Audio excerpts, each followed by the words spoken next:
ನಿಮ್ಮ ಮನೆಯಲ್ಲಿ ನಾಯಿನ ಸಾಕ್ತಾ ಇದ್ದೀರಾ ಅಂತಂದರೆ ಈ ದೇವಸ್ಥಾನ ಮಸ್ಟ್ ವಿಸಿಟ್. ಹಾಯ್ ಎಲ್ರಿಗೂ ನಮಸ್ಕಾರ. ನಾವಿವತ್ತು ಬಂದಿದ್ದೀವಿ ಕಾಲಭೈರವ ದೇವಸ್ಥಾನ ಕೃಷ್ಣಗಿರಿ. ಈ ದೇವಸ್ಥಾನ ಬೆಂಗಳೂರಿನಿಂದ 110 ಕಿಲೋಮೀಟರ್ ಇದೆ. ಈ ದೇವಸ್ಥಾನಕ್ಕೆ ಎಷ್ಟೋ ಜನ ತಮ್ಮ ಮನೆಯಲ್ಲಿ ಸಾಕ್ತಾ ಇರುವ ನಾಯಿಗೆ ಹುಷಾರಿಲ್ಲ ಅಂತ ಅಂದರೆ ಇಲ್ಲಿ ಸಾಕ್ಷಾತ್ ಕಾಲಭೈರವನೇ ಇರೋದ್ರಿಂದ ಇಲ್ಲಿ ಬಂದರೆ ಸರಿ ಹೋಗುತ್ತೆ ಅಂತ ನಂಬ್ತಾರೆ. ಇಲ್ಲಿ ಆಶ್ರಮ ಇರೋದ್ರಿಂದ ಅನೇಕ ಶಿವನ ಭಕ್ತರು ಇಲ್ಲಿ ಸೇವೆಯನ್ನು ಸಲ್ಲಿಸ್ತಾ ಇದ್ದಾರೆ. ಇಲ್ಲಿ ದೇವರ ಮೂಲಸ್ಥಾನದವರೆಗೂ ಕೂಡ ನಮಗೆ ದರ್ಶನ ಮಾಡಕ್ಕೆ ಬಿಡ್ತಾರೆ.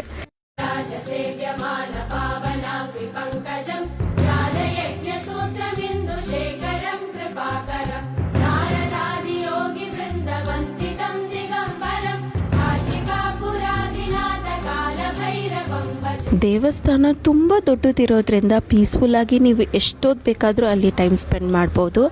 ಇಲ್ಲಿ ಕಾಶಿ ವಿಶ್ವನಾಥ ದೇವರಿಗೆ ನಾವೇ ನೀರಿನಲ್ಲಿ ಅಭಿಷೇಕ ಕೂಡ ಮಾಡಬಹುದು. ಮತ್ತು ಇಲ್ಲಿ ಎಷ್ಟೋ ಜನ ಮಕ್ಕಳಿಗಾಗಿ ಬೇಡ್ಕೊಂಡು ತೊಟ್ಲು ಕೂಡ ಕಟ್ತಾರೆ.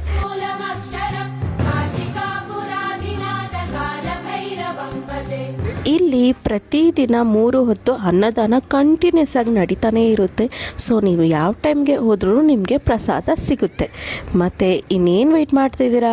ಬೇಗ ಬೇಗ ನಿಮ್ಮ ಫ್ರೆಂಡ್ಸ್ ಆ್ಯಂಡ್ ಫ್ಯಾಮಿಲಿಯಲ್ಲಿ ಯಾರೆಲ್ಲ ನಾಯಿ ಸಾಕ್ತಾ ಇದ್ದಾರೋ ಅವ್ರಿಗೆಲ್ಲ ಈ ವಿಡಿಯೋನ ಶೇರ್ ಮಾಡಿ, ಸೇವ್ ಮಾಡಿ. ಮತ್ತು ಇನ್ನಷ್ಟು ದೇವಸ್ಥಾನಗಳ ಬಗ್ಗೆ ತಿಳಿದುಕೊಳ್ಳೋಕ್ಕೆ ನನ್ನ ಫಾಲೋ ಮಾಡಿ. ಬಾಯ್.